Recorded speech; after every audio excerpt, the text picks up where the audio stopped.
Shubor nakaslem jong unongsan Hima. Returning officer but Secretary ke Meghalaya Legislative Assembly Malthus S Sangma Pdiang James PK Sangma kum Kyrtong ke NPP bala kershan daga sorkar senrop ke MDA2 syak election MP Rajya Sabha.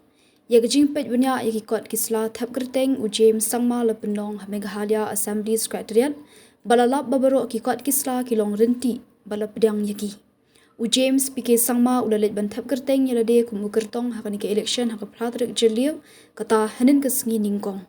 Namar omdan bantap Kyrtong banyakun katarik bakhadu kata ka khatwai tarik jeliu ke beri ke sengi bakhadu bagi Kyrtong kin weng yalade anyo bakade ke sian jam bakhadu shwaban pendap ya ke election.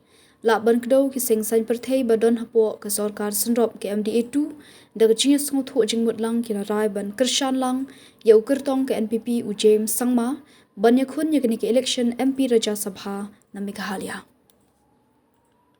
Can you tell us about the scrutiny today? Yes, as part of the official process, the scrutiny took place today, and the officers of the returning officer's office, they checked all the necessary documents which I had submitted during the course of my nomination filing, and everything was found to be in order, and accordingly the scrutiny has given the go ahead. Okay, so what is the next course? I mean, should we wait for 11 or of course the process? No. There is a due process, and the due process, the next step would be the last date for withdrawing nominations, which is on the 11th.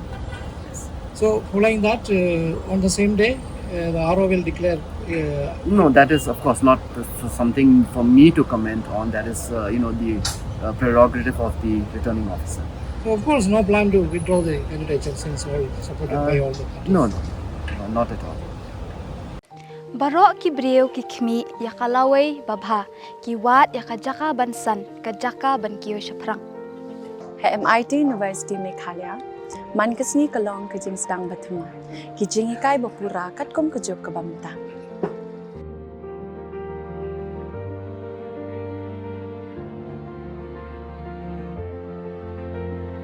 Ke MIT University kadan bonjait ki course pat ki jing ikai kum ka fashion design, filmmaking, communication design, music, BBA, MBA, sports management, nursing, BTech, computer science, BSW, MSW, but QA. Ha MIT University Meghalaya ki jingtrang jongpi shaka job ki urlong but ki kalalong ka shisha. MIT University Meghalaya ka jingya lenti ka bastang shakalaway bachok.